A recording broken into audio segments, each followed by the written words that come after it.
Hello everyone, this is Clement Choy. Today I'm going to introduce a book called A Brief History of Time, written by Stephen Hawking.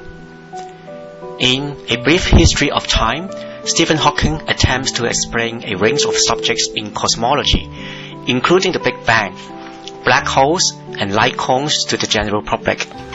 His main goal is to give an overview of physics. In this book, he also discusses the possibility of time travel and wormholes. The book contains 12 chapters. Some of the contents are summarized below. Our picture of the universe. In this chapter, Stephen Hawking discusses the history of astronomical studies, particularly Aristotle's and Ptolemy's circular geocentric model of the universe. Then he explains the development of the heliocentric model of the solar system proposed by Copernicus, Galileo, Kepler, and Newton. Newton believed in absolute time. Time can be measured accurately regardless of the motion of the observer. However, this common sense does not work if you are traveling at the speed of light. In Michelson-Morley's experiment, the speed of light always remains constant. In Einstein's theory of relativity, mass and energy are related by the famous equation E equals mc squared. It is impossible that for any object with mass to travel at the speed of light. Events can also be described by using light cones. A four-dimensional space-time is also described. Einstein explains how the path of a ray of light is affected by gravity. Light rays travels in a straight path in a four-dimensional space-time, but may appear to curve in three-dimensional space due to gravitational effects.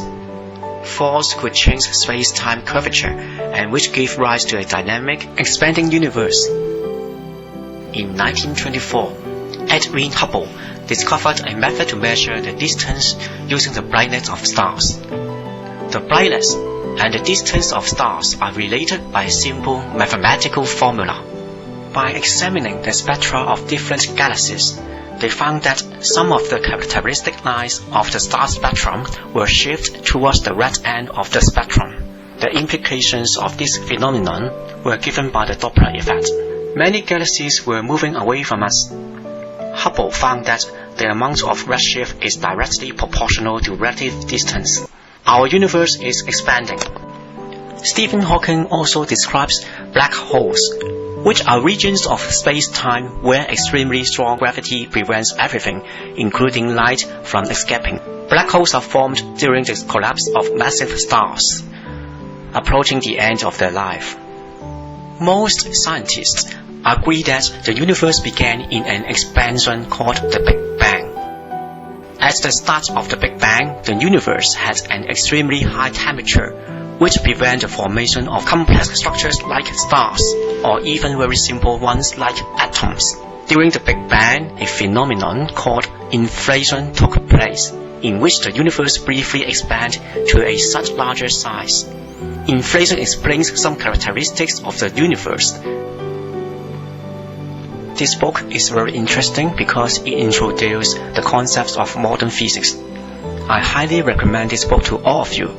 Thank you for your listening.